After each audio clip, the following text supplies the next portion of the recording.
El Espíritu Santo de hoy, lejos de ser mi Señor, es mi sirviente. Tiene que bendecirme, y cuidado.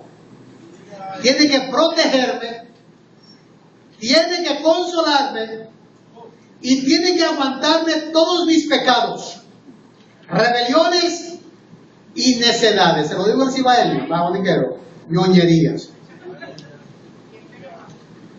Ya la idea de un cristianismo que tiene una cruz en su centro, o un Cristo que es un siervo sufriente, no vende. Entonces los mercadólogos nos han convencido, no hable de eso no es atractivo.